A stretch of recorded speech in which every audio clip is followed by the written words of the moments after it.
হঠাৎই উদ্বেগজনক মাত্রায় ঘোলাটে হয়ে উঠেছে দেশের রাজনৈতিক অঙ্গন।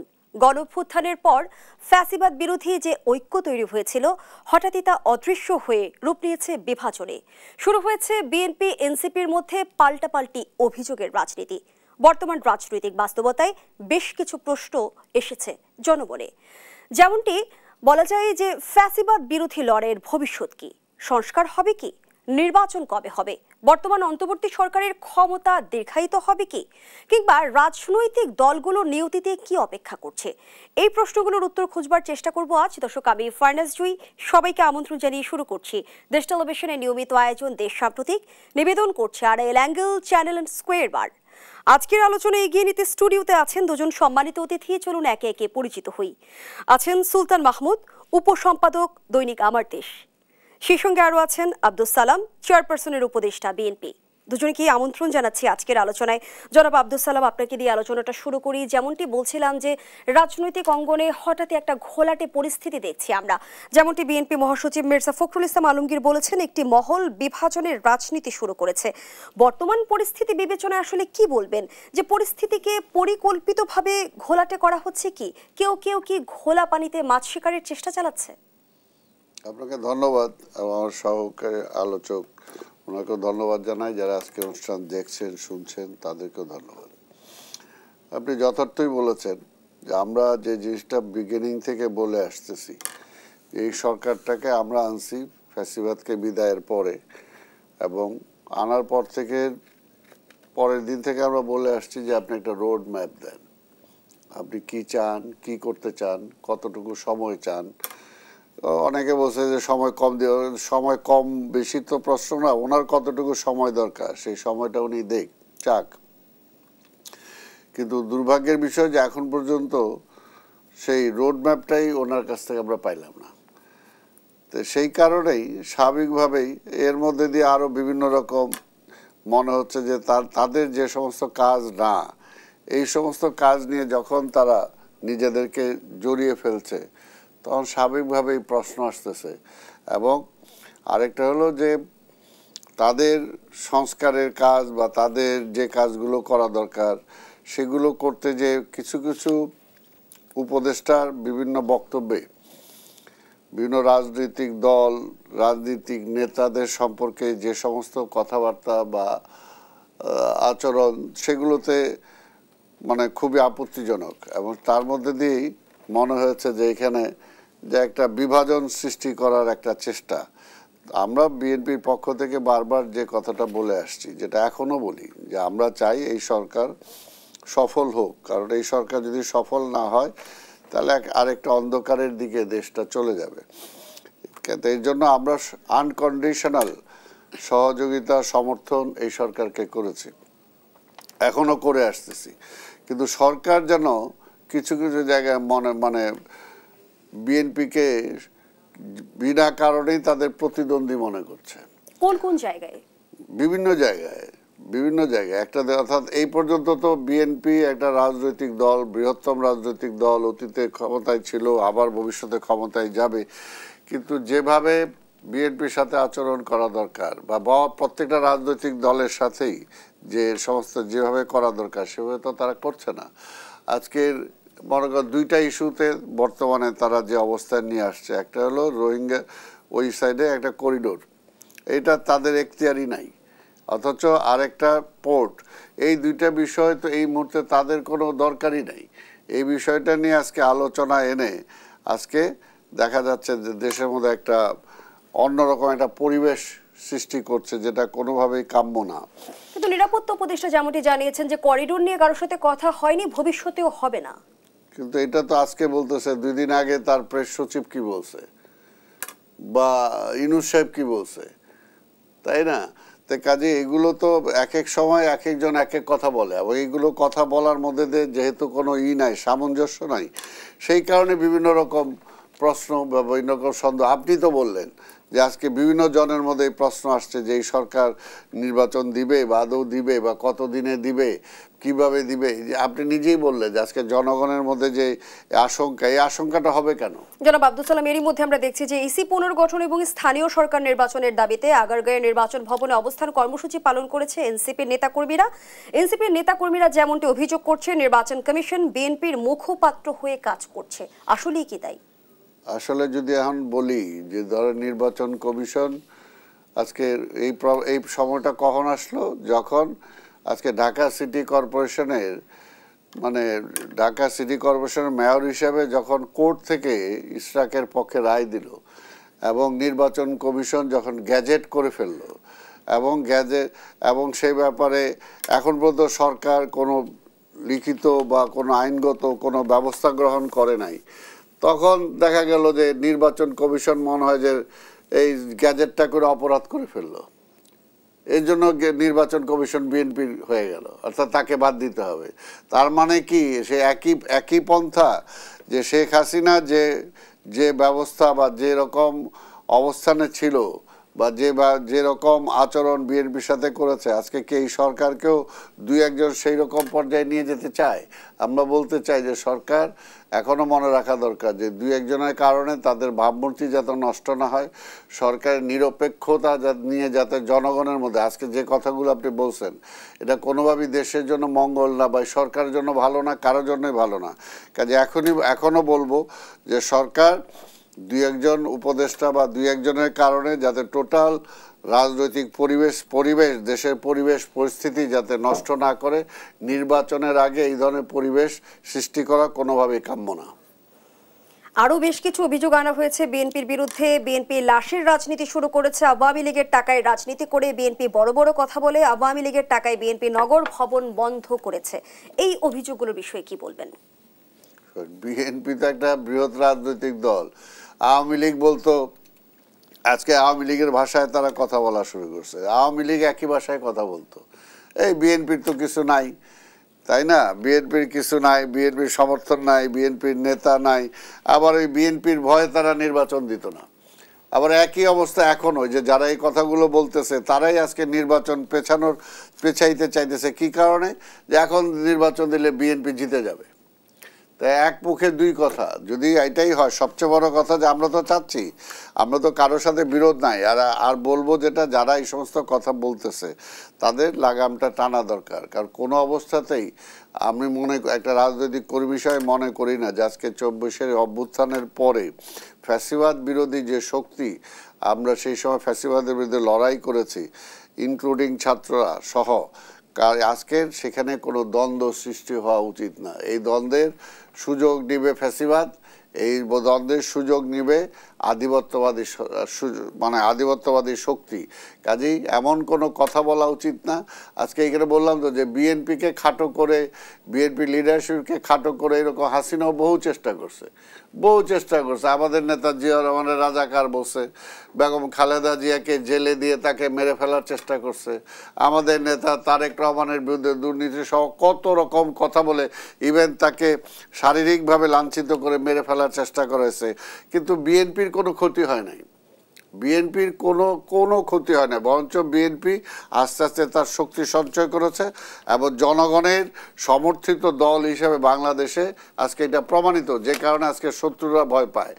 আজকে যারা শত্রু, বাংলাদেশের শত্রু, গণতন্ত্রের শত্রু, স্বাধীনতার শত্রু, তারা ভয় পায় বিএনপিকে ওই কারণেই যে এখনও নির্বাচন দিলে বিএনপি ক্ষমতায় যাবে। দেখা যায় বিএনপিকে এগুলো করে বিএনপির কেউ ক্ষতি করতে পারবে না। ধন্যবাদ জানাচ্ছি আপনাকে সুলতান মাহমুদ। গত 7 দিন যাবৎ ঢাকা দক্ষিণ সিটি কর্পোরেশনের মেয়র হিসেবে ইশরাকের শপথ গ্রহণের দাবিতে রাজপথে অবস্থান কর্মসূচি চালিয়ে যাচ্ছেন তার সমর্থকরা। অবশেষে আমরা দেখলাম আন্দোলনকারীদের সাথে মাঠে নেমেছেন বিএনপি নেতা ইশরাক হোসেনও।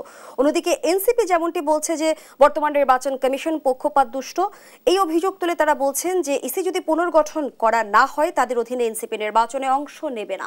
কোন দিকে গড়াচ্ছে আসলে রাজনীতি? ধন্যবাদ। প্রথমে আমি একটু আপনাদেরকে, যারা আমরা মিডিয়ার কর্মী, গণমাধ্যম কর্মী, তাদের মনে হয় আমরা একটু বেশি বাড়াবাড়ি করে ফেলছি কোথাও কোথাও।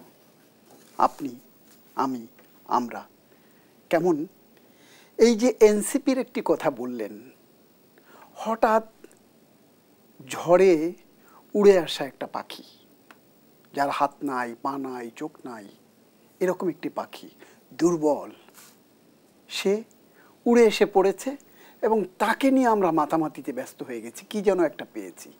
এনসিপির আজও পর্যন্ত যার গঠনতন্ত্র হয় নাই, যার নিবন্ধন হয় নাই, যার কোনো অস্তিত্ব এখন পর্যন্ত দৃশ্যমান না, দেশের কোথাও কোনো কমিটি, সেন্ট্রাল কমিটি ছাড়া দেশের কোনো জেলাতে কমিটি নাই, বিভাগীয় শহরগুলোতে কমিটি হয় নাই, সেই এনসিপি এটিকে আমার কাছে মনে হয় যে অতিরঞ্জন। আর আপনি একটু আগে যেটি ওনাকে প্রশ্ন করছিলেন, কার সাথে কার তুলনা, কোথায় বিএনপি আর কোথায় এনসিপি, কাকে কে ধরে, কাকে কে রাখে, কার সাথে কোথাকার তুলনা, আমরা মনে হয় খেয়ে হারিয়ে ফেলছি। আমরা গণমাধ্যম কর্মীরাও মনে হয় খেয়ে হারিয়ে ফেলছি অনেক সময়, বাস্তবতা অনুধাবন না করে শুধু চিলের পেছনে দৌড়চ্ছি, যে চিল আমার কানে হাত না দিয়ে আমি দৌড়াচ্ছি, এরকম একটা পরিস্থিতি কিন্তু গণমাধ্যম থেকে আমার কাছে মনে হয়েছে, প্রতীয়মান হয়েছে যে এরকম একটা কিছু হয়তো করছি। এনসিপি কোথায়, এই দলটি একটি কঠিন পরিস্থিতির মধ্য দিয়ে বাংলাদেশ থেকে ফ্যাসিবাদ, ভারতীয় হেজিমনির বিদায় হয়েছে। সেই বিদায়ের উষা লগ্নে আপনার কি হয়েছে, একটি ছাত্রদের একটি পক্ষ সামনে এগিয়ে এসছে। নেপথ্যে কারা ছিল? গত 17 বছর এই আন্দোলন কর্মযজ্ঞ কারা চালিয়েছে? দেশের রাজনৈতিক দলগুলো, শুধু বিএনপি বা শুধু জামাত আমি বলবো না, সবাই মিলে যে যার জায়গা থেকে, সেই জায়গাতে আমি যেটি এর আগেও বলেছি এখনও বলছি, সেখানটাতে ছাত্ররা জাস্ট স্পার্কিং করেছে, তারা সামনে চলে এসছে।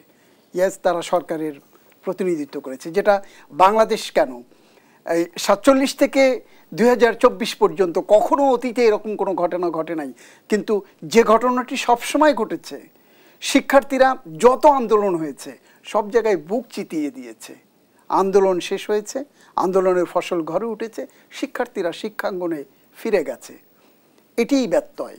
এবং সেই জায়গা থেকে এবারের যে ব্যত্যয়, সেটি হলো শিক্ষার্থীরা সরকারের অংশ হয়ে গিয়েছে, এবং সরকারের অংশ হয়ে গিয়েই কিন্তু যত এই যে আলাপচারিতা, যত রকম অঘটন, অনৈতিকতা, বিশৃঙ্খলা বা যার যে দায়িত্ব না, যার যে কাজ না, সেগুলোর ভিতরে ডুবে গেছে। এই সংগঠনটি যদি সত্যিকার অর্থে, শিক্ষার্থীরা যদি সরকারের অংশ হয়ে থাকে, যদি এনসিপি সেখানে সংশ্লিষ্টতা থাকে আপনার কথা মতে, তাহলে কি আসলে এনসিপিকে হালকা ভাবে নেওয়ার কোনো সুযোগ আছে? আমি তো আলোচনায় আনতে চাই না। এনসিপি এখন পর্যন্ত আলোচনায় আসবার কিছু না। সরকার এনসিপিকে বিভিন্নভাবে ব্যবহার করছে, সরকারের ভেতর থেকে। আমি যদি একটু কারেকশন করি, সরকার না বলে সরকারের ভেতর থেকে কোনো উপদেষ্টা এনসিপিকে ব্যবহার করছে। স্পষ্টভাবে যদি একবারে স্পষ্টভাবে বলছি যে কোনো উপদেষ্টা বিভিন্ন কারণে তাদের প্রচেষ্টাকে চরিতার্থ করবার জন্য এই এনসিপি নামক একটি নাম সর্বস্ব, একটি ঘোষিত একটি সংগঠন, এটি এখনও রাজনৈতিক দল নিজেরা বলেছে, কিন্তু একটি রাজনৈতিক দলের যতগুলো ক্রাইটেরিয়া থাকতে হয়, যতগুলো শর্ত পূরণ করে একটি রাজনৈতিক দল হতে হয়, তার কোনো কিছুই যাদের এখনো পর্যন্ত হয় নাই, সেটিকে নিয়ে অতিরঞ্জন ছাড়া আর কোনো কিছু হচ্ছে বলে আমি মনে করি না। তো যে কারণে আমি বলছিলাম, এই ছাত্রদের আশ্রয় প্রশ্রয় দিতে গিয়ে এবং যে লক্ষ্যকে নিয়ে গত 17 বছর দেশের মানুষ উন্মুখ হয়ে আছে, একটি সুষ্ঠু, সুন্দর, গ্রহণযোগ্য একটি উৎসব মুখর ভোট, সেটি ওই আন্দোলনের মূল লক্ষ্য ছিল কিন্তু জুলাই বিপ্লবের এই একটি সুষ্ঠু, সুন্দর ভোটের মাধ্যমে একটি গণতান্ত্রিক সরকার প্রতিষ্ঠা করা, যেখানে মানুষ কথা বলতে পারবে, তাদের আশা আকাঙ্ক্ষার প্রতিফলন ঘটবে, সেটি কিন্তু লক্ষ্য ছিল। সেই জায়গা থেকে একটি সরকার, যে কোনো তৎকালীন পরিবর্তিত প্রেক্ষাপটে একটি সরকার গঠন হয়েছে, সেই সরকার যে মূল লক্ষ্য সরকারের, সেই জায়গা থেকে তো বিচ্যুত হয়ে গেছে সরকার। বিচ্যুত হয়ে গেছে কেন? সরকারের ভেতরের কারো অতি কথনের কারণে সরকার বিচ্যুত হয়ে পড়েছে মনে দৃশ্যমান।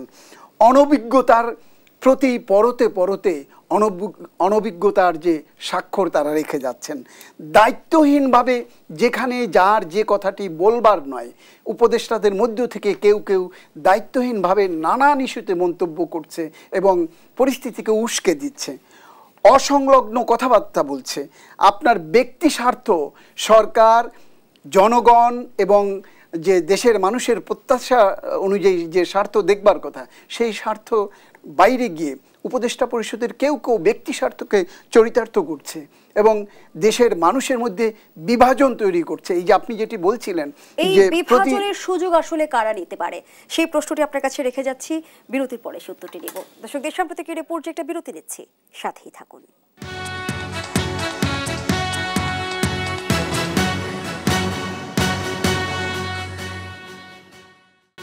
আবার আমন্ত্রণ, আপনারা দেখছেন দেশ টেলিভিশনের নিয়মিত আয়োজন দেশ সাম্প্রতিক। নিবেদন করছে Arail angle channel and square বার। আমরা আবারও ফিরছি আলোচনায়। জনাব সুলতান মাহমুদ জি, আলোচনায় আমরা ছিলাম এই যে রাজনৈতিক অঙ্গনের বিভাজন আমরা দেখছি, বিভাজনের সুযোগ আসলে কারা নিচ্ছে? অনেক বড় প্রশ্ন আপনার এটি, ছোট কথায় অনেক বড় প্রশ্ন। বিভাজনের সুযোগ কারা নিচ্ছে না, আমি বলব নিতে চাইছে কেউ কেউ। এবং বিভাজনটা কোথায় বিভাজন, সেটিকে আপনাকে দেখতে লাগবে। সেটি যেমন আমরা হরহামেশা আমরা বেশ কিছুদিন ধরে দেখছি যে রাজনৈতিক দলগুলোর মধ্যে যে আপনি বলছিলেন যে প্রতিদ্বন্দ্বিতা বা প্রতিবন্ধকতা, রাজনৈতিক দলের মধ্যে এক রাজনৈতিক দলের সাথে আর এক রাজনৈতিক দলের প্রতিদ্বন্দ্বিতা থাকবে। সেই প্রতিদ্বন্দ্বিতা হলো কার কত সমর্থন, সেই প্রতিদ্বন্দ্বিতা। কিন্তু বিভাজনের জায়গা যেটি ঐক্য যেটা ছিল, সেই অনৈক্য তৈরি হয়েছে অনেকটা। সেটি কোথায়? যারা দীর্ঘদিন ধরে আন্দোলন করছিল একসাথে একই লক্ষ্যকে সামনে রেখে, সেখানটাতে কেউ কেউ পরিকল্পিতভাবে সেই বিভাজনটা তৈরি করবার চেষ্টা করছে। সেটি বলতে পারেন দেশের অভ্যন্তরের কোনো মহল থেকে, অথবা দেশের বাইরে থেকে কোনো মানে পক্ষ থেকে, এই উভয় পক্ষ থেকে। আন্তর্জাতিক কোনো ষড়যন্ত্র?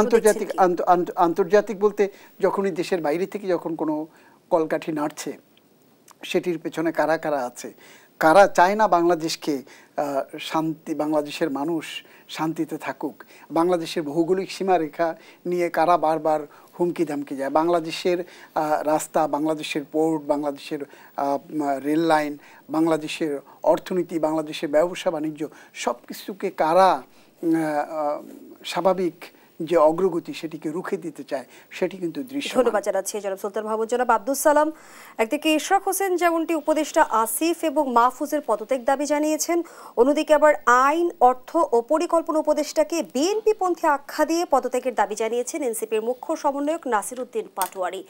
যেমনটি আসলে সুলতান মাহমুদ বলছিল যে আন্তর্জাতিক চক্রান্তের কথা এবং পতিত স্বৈরাচারের ষড়যন্ত্রের কথা আমরা প্রায়শই শুনি, এর মধ্যে রাজনৈতিক অঙ্গনের এই সংকটকে আরো বাড়িয়ে তুলবে কিনা?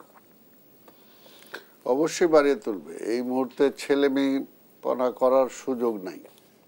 একটা দেশের এখন পর্যন্ত একটা স্থিতিশীল অবস্থা আসে নাই। এখন পর্যন্ত হারিয়ে যাওয়া গণতন্ত্র আমরা ফিরে পাই নাই। এখন পর্যন্ত মানুষের ভোটের অধিকার প্রতিষ্ঠিত হয় নাই। কাজে এই সময় এমন কোনো আচরণ বা এমন কোনো কথা বলা ঠিক হবে না যাতে মানে নিজেদের মধ্যে বিভ্রান্তির সৃষ্টি হয়, ঐক্যের ফাটল ধরে। কারণ আমরা দেখেছি যে ৭৫-এর পরে অ্যাকচুয়ালি যে আওয়ামী লীগ বা আজকে আধিপত্যবাদীর দোসর যারা,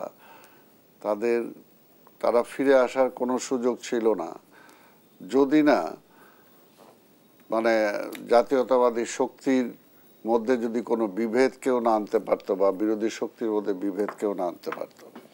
কারণ বাংলাদেশের রাজনীতিটা এটা পরিষ্কার, দুইটা ধারায় বিভক্ত। এটা হলো যে পরিষ্কার, একটা হলো যে জাতীয়তাবাদী শক্তি, আর একটা হলো আধিপত্যবাদী শক্তির পক্ষের শক্তি। কাজে এইখানে ওই যদি আমি জাতীয়তাবাদী শক্তিটাকে দুর্বল করার চেষ্টা করি, খাটো করার চেষ্টা করি, তার লিডারশিপকে খাটো করার চেষ্টা করি, কারণ বেগম খালেদা জিয়া বা তারেক রহমান আজকে কিন্তু কোনো একটা বিশেষ কোনো ইসের নেতা না, আচ্ছা একটা জাতীয়তাবাদী শক্তির নেতা হিসেবে প্রতিষ্ঠিত হয়েছে। যে কারণে আমরা দেখছি যে স্বাধীনতার পরে যখন আমাদের স্বাধীনতা বিপন্ন হতে চলেছিল, গণতন্ত্র শেষ হয়ে গেছিল, তখন কিন্তু শহীদ রাষ্ট্রপতি জিয়া রহমান একটা এই সম্পূর্ণ জাতীয়তাবাদী চেতনা রাজনীতিটা বাংলাদেশে দিয়ে বাংলাদেশটাকে ঐক্যবদ্ধ করেছিলেন, এবং সেই চেতনার ধারক হিসাবে কিন্তু বিএনপি এখন পর্যন্ত বাংলাদেশের সবচেয়ে জনপ্রিয়। কাজেই যারা আজকে বিএনপিকে খাটো করতে চান বা বিএনপি লিডারশিপকে খাটো করতে চান, ইনডাইরেক্টলি তারা জাতীয়তাবাদী শক্তিকে খাটো করতে চান, আধিপত্যবাদী শক্তিকে জোরালো করতে চান। এখন তাদেরকে বিএনপিকে উদ্দেশ্য প্রণোদিত ভাবে কেউ খাটো করতে চাইছে কি? উদ্দেশ্য প্রণোদিত ভাবে হোক বা বুঝে হোক না বুঝে হোক, সচেতন ভাবে হোক বা অবচেতন ভাবে হোক, আজকে এই কর্মগুলো যারা করবে সেটা তাদের পক্ষেই যাবে। এই জন্য আমি প্রথমেই বলেছি যে আজকে রাজনীতিটা আজকে ছেলেমেয়ে করার মতো অবস্থা নাই। বর্তমান বাংলাদেশের যে অবস্থা আমরা দেখেছি, যে বারবার স্বাধীনতার এতগুলো বছর পরেও আমরা গণতন্ত্রটাকে প্রাতিষ্ঠানিক রূপ দিতে পারি নাই, আমরা রাজনীতিবিদদের হাতে রাজনীতিটা ধরে রাখতে পারি নাই। কাদের কারণে পারি নাই, কাদের কারণে পারি নাই সেটা বুঝতে হবে, যে সে আধিপত্যবাদী শক্তির প্রভাবের কারণেই কিন্তু পারি নাই। কারণ তারা বারবার প্রভাব বলয়ে তারা নিয়ে গেছে, নিয়ে যাওয়ার পরে কি হয়েছে, যে বাংলাদেশের যে উন্নয়ন, বাংলাদেশের যে গণতন্ত্র, আজকে সেটা কিন্তু বারবার ব্যাহত হয়েছে। ব্যাহত হতে কারা ক্ষতি হয়েছে, কারা লাভবান হয়েছে, এটা তো পরিষ্কার। বাংলাদেশ ক্ষতিগ্রস্ত হয়েছে। আজকে বাংলাদেশ এই 50 বছরে আরো বহুদূর এগিয়ে যেতে পারত, কিন্তু আজকে কারা আগাতে দেয় নাই। আজকে আমার প্রতিবেশী রাষ্ট্রের সাথে আমার বাণিজ্য ঘাটতি কতটুকু আছে, আজকে প্রতিবেশী রাষ্ট্রের লোকজন, আমার দেশের যুবকরা এখানে চাকরি পায় না, অথচ গত 17 বছরে আমরা দেখেছি যে প্রতিবেশী রাষ্ট্রের লোকজন এখানে আমার এখানে এসে চাকরি করতেছে। আমার অর্থনীতির তাদের দ্বিতীয় বা তৃতীয় ফরেন রেমিটেন্স যায় আমার বাংলাদেশ থেকে, অথচ আমরা সেই অনুপাতে আমরা সেখান থেকে কিছুই পাই না। তো এই বিষয়গুলো আজকে বুঝতে হবে। রাজনীতি এখানে ওই হালকাভাবে নিলে হবে না। হালকাভাবে নেওয়ার কারণেই কিন্তু এখন পর্যন্ত 71 সালে মুক্তিযুদ্ধ করে দেশ স্বাধীন করেছি, কিন্তু মুক্তিযুদ্ধের যে স্বপ্ন, একটা মুক্তিযোদ্ধা হিসাবে এখনো চিন্তা করি যে স্বপ্ন নিয়ে যুদ্ধ করেছি সেই স্বপ্নটা বাস্তবায়ন করতে পারি নাই। কাদের কারণে? যে মুক্তিযোদ্ধার এজেন্সি নিয়ে যারা ক্ষমতায় বসেছিল, মূলত তারাই মুক্তিযুদ্ধের স্বপ্নকে ধূলিসাৎ করেছে। কিন্তু পরবর্তী পর্যায়ে জিয়া রহমান এসে যখন সেই স্বপ্ন বাস্তবায়ন করতে থাকলো, আবার অল্প সময়ের মধ্যে সে জিয়া রহমানকে চলে যেতে হয়েছে, তাই না? তে কাজেই যারা আজকে মনে রাখতে হবে যে আজকে 71, আজকে 90, আজকে 24-এর অভ্যুত্থান, মনে রাখতে হবে যে বারবার কি কিছু বছর পর পর খালি আমরা অভ্যুত্থানই করে যাব? এই কারণে আজকে ছাত্র ভাইদেরকে বলবো, যারা আজকে নতুন দল করছে, নতুন দল করুক, কোনো অসুবিধা নাই, তারা রাজনীতিতে আসুক, কোনো অসুবিধা নাই, কিন্তু ভেবে চিনতে কাজটা করতে হবে যে কোনটা আমার জাতীয় স্বার্থে যাবে, কোনটা আমার জাতীয় স্বার্থের বিপক্ষে যাবে। এখানে বিএনপিকে খাটো করলে বা বিএনপিকে ক্ষতিগ্রস্ত করলে তারা কি এখানে ক্ষমতা আসতে পারবে? আজকে এই জিনিস কারা তাহলে লাভবান হবে, কাজে সেই জিনিসটা কিন্তু তাদের মাথায় থাকা দরকার। যখন বিএনপির তরফ থেকে সুস্পষ্টভাবে বলা হচ্ছে যে এই সরকারের একমাত্র ম্যান্ডেট জাতীয় নির্বাচন অনুষ্ঠিত করা, সেই সময় আমরা দেখছি যে আলোচনা বা বিতর্কের জায়গায় পৌঁছেছে যে আগে জাতীয় সংসদ নির্বাচন না স্থানীয় সরকার নির্বাচন। সরকারের যে সময়সীমা রয়েছে সেই সময়সীমার ভেতরে আসলে আগে স্থানীয় সরকার নির্বাচনের কোনো সুযোগ রয়েছে কিনা, আমি সেই ব্যাখ্যাটা শুনতে চাই। আবারও বিরতির সময় হয়েছে। দর্শক, দেশ প্রতীকের এই পর্যায়ে আবারও বিরতিতে যাচ্ছি, সাথেই থাকুন।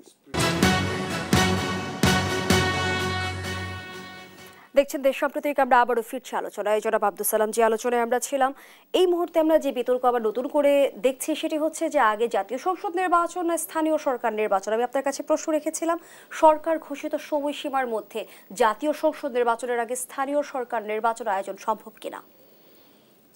যারা জাতীয় সংসদ নির্বাচন পিছাইতে চায় মূলত তারাই এটা একটা বক্তব্য। কিন্তু যদি বলি যে 17টা বছর যে আমরা আন্দোলন করেছি, আজকে অভ্যুত্থানের সময় যে আবু সাইদ রক্ত দিল, বা বিএনপির আমাদের ইলিয়াস আলী, চৌধুরী আলম সহ আমাদের অসংখ্য গুম, অসংখ্য শহীদ হয়েছে, তারা কি উপজেলা চেয়ারম্যান বানানোর জন্য বা ইউনিয়ন পরিষদের চেয়ারম্যান বানানোর জন্য না? বাংলাদেশ তারাই বসে রাষ্ট্র ব্যবস্থাটা পরিবর্তন করতে, সংস্কার করতে হবে। তো ওই সংস্কারের মধ্যে কি লোকাল নির্বাচন আসে নাকি? এখানে তো প্রশ্নই আসতেছে যে জাতীয় নির্বাচনটা কিভাবে হবে, প্রধানমন্ত্রী কয়বার থাকবে, প্রধানমন্ত্রী কিভাবে হবে, তাই না, দলনেতা কিভাবে হবে, তো এই বিষয় আলোচনা হচ্ছে একটা নিয়ে, আর আপনি এখানে পোলাপানের মতো নিয়ে যেতেছে ওইটা। তো এই সমস্ত বিষয় তো আলোচনায় আসারই কোনো স্কোপ নাই। এই জন্যে বলবো যে আসলে রাষ্ট্র পরিচালনা করা আর একটা দেশের জাতীয় পর্যায়ের দলের নেতা হওয়া, এটাকে চারটিখানি কথা না। যেমনটি আসলে সেনাপ্রধান জেনারেল ওয়াকারুজ্জামান বলেছেন, ডিসেম্বরে নির্বাচন হওয়া উচিত। সেনানিবাসে আয়োজিত অফিসার্স অ্যাড্রেসে এমন কথা বলেন তিনি। বিএনপিও দীর্ঘদিন ধরে দাবি করছে ডিসেম্বরের নির্বাচনের, সেই জায়গা থেকে সরকার কি ডিসেম্বরের নির্বাচন আয়োজনের পথে হাঁটছে? সরকার হাঁটা উচিত। সরকারের এই মুহূর্তে একেবারে সব এজেন্ডা বাদ দিয়ে তার একটা এজেন্ডাই থাকা উচিত, সেটা হলো যে নির্বাচন, এবং সেই নির্বাচনের আগে যেগুলো বলছি আমরা, যে পরবর্তী নির্বাচিত সরকার যাতে ফ্যাসিস্ট না হতে পারে সেটার জন্য কি সংস্কার দরকার সেই সংস্কারটা করে তাকে নির্বাচনের পথে হাঁটা উচিত, তাই না? কারণ ইতিমধ্যেই 9 মাস চলে গেছে। 9 মাস চলে গেছে, আমরা দেখতে পাচ্ছি যে অর্থনীতিবিদরা আজকে কি বলছে, যে অর্থনীতিতে একটা মন্থর গতিতে চলে আসছে, কোথাও কোনো গতি নাই, তাই না? দেশে বেকার সমস্যা বাড়তেছে, কারণ আজকে সে যে কথা, যত কথাই বলুক না কেন, কোনোভাবেই কোনো ইনভেস্টমেন্ট দেশের কোনো অর্থনীতি করতেছে না, বাইরে থেকেও কেউ ইনভেস্টমেন্ট আসছে। ধন্যবাদ জানাচ্ছি জনাব আব্দুল সালাম। জনাব সুলতান মাহমুদ, 2-4 লাইনে শুনতে চাই। সেনাপ্রধান আবারও নিজের অবস্থান পরিষ্কার করলেন নির্বাচনের বিষয়ে। তিনি বললেন ডিসেম্বরে নির্বাচন হওয়া উচিত। রাজনৈতিক দল থেকে আমরা ডিসেম্বরের নির্বাচনের জোরালো দাবি দেখছি। ডিসেম্বরের নির্বাচনের যদি আমরা পর্যায়গুলো চিন্তা করি, সেই পর্যায়গুলো কি সম্পূর্ণ করতে পারছি? আমার মনে হয় যে দেখেন, সেনাপ্রধান কি বলেছেন উনি ওনার জায়গা থেকে সেটি উনি হয়তো ভালো বলতে পারবেন কেন বলেছেন। এই ইস্যুতে সেনাপ্রধানের আসলে কোনো কথা বলবার আদৌ এখনও প্রয়োজন তৈরি হয়েছে কিনা সেটি আমার সন্দেহ আছে। কিন্তু রাজনৈতিক দলগুলোর মধ্যে শুধুমাত্র বিএনপি কিন্তু ডিসেম্বরের মধ্যে নির্বাচন চেয়েছে। জামায়াতে ইসলামী কিন্তু এক এক সময় এক এক কথা বলছে, এবং এনসিপি তো পুরোটাই ভিন্ন কথা বলছে। একবার কখনো বলছে যে স্থানীয় সরকার নির্বাচন আগে হবে, আবার কখনো বলছে যে শেখ হাসিনার বিচার হবে, আওয়ামী লীগ নিষিদ্ধ হবে। আওয়ামী লীগ এখনো কিন্তু নিষিদ্ধ হয় নাই, কর্মকাণ্ড নিষিদ্ধ করেছে। আওয়ামী লীগ দল হিসেবে এখন পর্যন্ত নিষিদ্ধ হয় নাই। আওয়ামী লীগের নিবন্ধনও কিন্তু এখন পর্যন্ত বাতিল হয় নাই। তো এক একজন এক এক ভাবে বলছে। শুধুমাত্র বিএনপি বলেছিল ডিসেম্বরের মধ্যে নির্বাচন। সরকারের ভেতর থেকেও কিন্তু শুরুর দিকে আপনি খেয়াল করে দেখবেন, এই সরকার দায়িত্ব নেবার মাস 2-এর মধ্যে কিন্তু একজন উপদেষ্টা বলেছিলেন ডিসেম্বরের মধ্যে নির্বাচন। সাম্প্রতিক সময়ে কিন্তু প্রধান উপদেষ্টা দ্য ইকোনমিস্টকে জানিয়েছে ডিসেম্বরে নির্বাচন হতে পারে। উনি সেটি কিন্তু দুটি সময় বলেছে, ডিসেম্বরের মধ্যে হতে পারে, আবার পরবর্তী 6 মাসের মধ্যে। শেষ করছি দেশান্তরিকের আজকের আয়োজন। ধন্যবাদ এতক্ষণ আমাদের সাথে থাকার জন্য।